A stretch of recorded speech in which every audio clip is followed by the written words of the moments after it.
اللہ کی راہ میں نکلنے والے کو جو سال بھر کے لیے نکل جائے سارے فتوے اسی کے اوپر لگ جائیں گے کہ بھی بچوں کو چھوڑ کر نکلنا جائز کب ہے. ان کا چاہے تمہارا ایمان مٹ جائے اور تمہارے بھی بچے چاہے ایمان پہ نہ رہے اور چاہے وہ نماز پڑھے نہ روزہ رکھے نہ زکوٰۃ دیں، لیکن ان کا کھانا پینا تو اتنا فرض ہے تمہارے اوپر کہ تم ان کے ایمان کو نہ دیکھو، ان کے کھانے پینے میں کہ انتظام کو دیکھو. چاہے وہ خدا کے نافرمان بنتے چلے جائیں، نبی کے نافرمان بنتے چلے جائیں اور اسلام کو مٹاتے چلے جائیں، لیکن تم سال نہ نکل دینا اور انہیں سال کے لیے نہ نکال دینا تاکہ کہیں ان کا ایمان نہ بن جائے اور ان کے اندر اسلام کا جذبہ نہ آ جائے. آج ساری دنیا کی طاقتیں نماز سے نہیں ڈرتی. نماز تو عیسائی کہے گا میرے گھر میں آ کے پڑھ لے، اور پڑھتے ہیں. گرجوں میں پڑھا دی انہوں نے اپنے. یہودی کہے گا میرے یہاں آ کر کے پڑھ لے، ہندو کہے گا میری دکان پہ آ کر کے پڑھ لے. اور یہاں آ کے وہ تو حضور کے زمانے میں حضرت ابوبکر صدیق کو کافر نے کہہ دیا تھا تو نماز پڑھا میری عمل میں ہے.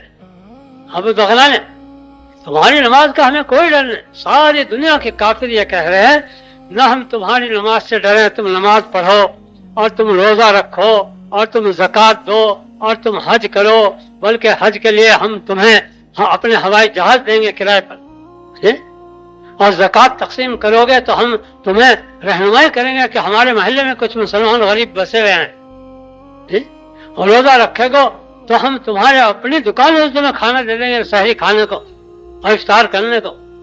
ہمیں تمہارے اعمال سے کوئی دشمنی نہیں کسی کو، بلکہ یوں تعریف کریں گے یہ تو بڑے اچھے لوگ معلوم ہوتے ہیں، ہاں تعریف کریں گے.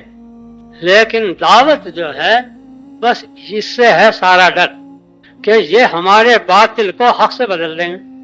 وہ یہ ڈر ہے جی، جو ہم باطل نظام پر چل رہے ہیں اور باطل نظام پہ ہمارے قوانین چل رہے ہیں اور باطل نظام کو ہم ملک کے اوپر لانا چاہ رہے ہیں، یہ اس باطل نظام کو حق سے ٹکرا دیں گے، اور حق جب سے ٹکرائے گا ہمارا باطل نظام اسی طرح ٹوٹ جائے گا جیسے فرعون کا ٹوٹ گیا، اور ہمارا باطل نظام اسی طرح ٹوٹ جائے گا جیسے کسرا اور قیصر کا ٹوٹ گیا اور مقوقس کا ٹوٹ گیا.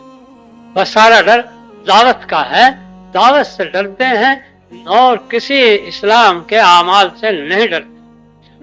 وہ کہتے ہیں ارے یہ سہ نمازیں پڑھتے ہیں، روزہ رکھتے ہیں، زکاتیں دیتے ہیں، لیکن ہمارے پھندے سے نہیں نکل سکتے، اس کے ذریعے سے ہمارے قانون کو نہیں یہ رد کر سکتے اور قانون سے نہیں نکل سکتے، ہماری اسکیموں سے نہیں نکل سکتے.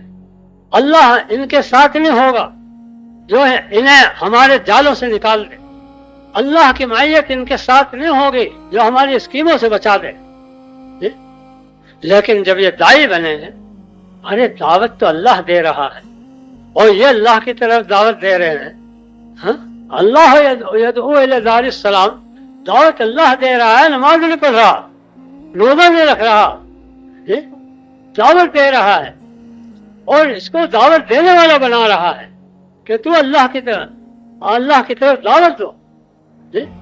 تو یوں کہ یاد رکھو دعوت ہے جس کو باطل نہیں چاہتا، دعوت ہے جس سے باطل تھراتا ہے اور ڈرتا ہے. ایک دائی کو کوئی ملک جبکہ وہ یوں کہے کہ میں دعوت دینے کے لیے جا رہا تیرے ملک میں، ویزا دینے کو تیار نہیں، چاہے وہ بوڑھا ہو.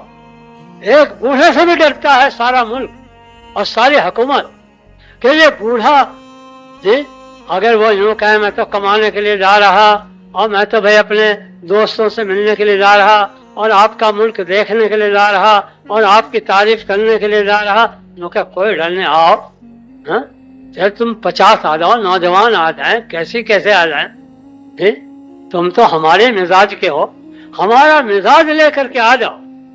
لیکن تم دعوت کا مزاج لے کر کے آؤ، نبی کا مزاج لے کر کے آؤ، اس سے نہیں ہم تمہیں آنے دیں گے. ہمارے مزاج سے آ جاؤ. سیر و تفریح ہمارا مزاج ہے، کمانا ہمارا مزاج ہے، دوستوں سے ملنا اور ملاقات کرنا ہمارا مزاج ہے. ہاں ہمارے مزاج سے آؤ، اگر تمہیں آنا ہے ہم تمہیں ویزا دیں گے.